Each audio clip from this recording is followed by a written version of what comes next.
Peress li l-Prim Ministru tant huwa granfat mal-poter illi qama u ttarrax se nagħtilu bli marfa. Iqaf aħli l-ħin ta' dan il-pajjiż u tal-poplu Malti. Iqaf ikdeb f'wiċċ kulħadd. Dan huwa l-aħħar messaġġ tad-deputat Franco De Bono lill-Prim Ministru Lorenz Gonzi. Fuq il-blog tiegħu Franco De Bono qal li Lorenz Gonzi jiddeġenera lill-gvern tiegħu f'wieħed ta' koalizzjoni u issa m'għandux maġġoranza fil-Parlament.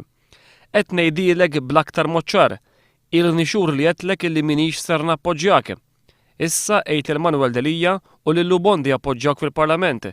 Iżda fin-nuqqas ftakar illi ġej miliet u ħu deċiżjonijiet tiegħek illum, jgħid Franco De Bono.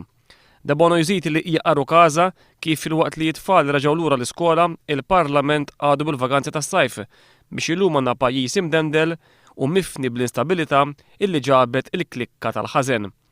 Il-messaġġ tiegħu lill-Prim Ministru huwa dirett. Mhux ċar li m'għandekx l-appoġġ tiegħi, xi trid ngħidlek aktar. Mur għamel li għandek tagħmel għaliex għajjejtna l-koll. Ikompli jisħaq illi huwa ta' miljun ċans lil Gonzi biex jibdel ir-rotta, iżda ta' madwaru minflok salvawh iktar azzuh l-isfel.